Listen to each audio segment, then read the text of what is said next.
तर आज आहे महाशिवरात्री, त्यामुळे तुम्हा सगळ्यांना माझ्याकडून सगळ्यात पहिले तर महाशिवरात्रीच्या खूप खूप खूप मनापासून शुभेच्छा. आता सकाळी सकाळी अंघोळ करून देवपूजा करून आले आणि सुरुवातीला खिचडी बनवायला घेतली. कारण आज यांना सकाळी लवकर जायचं होतं, त्यामुळे त्यांना डब्याला खिचडीच न्यायची होती. म्हणून देवासाठी पहिल्यांदा नैवेद्य काढला आणि मग नंतर त्यांचा डबा भरायला घेतला. आता यांना खिचडी गरमागरम आवडते, त्यामुळं गरमच खिचडी डब्यामध्ये भरायला घेतली आणि त्याचबरोबर सप्लिमेंट म्हणून एक काकडी देखील घेतली.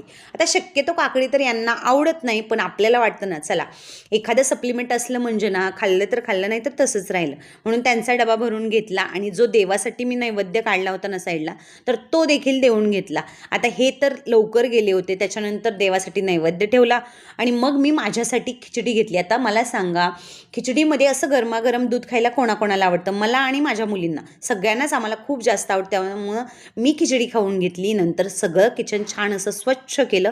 शिवजयंती जवळ येते, त्यामुळे पोरींची डान्स प्रॅक्टिस घेतली, कारण सोसायटीमध्ये छोटासा कार्यक्रम असतो. चला मग आता भेटूया.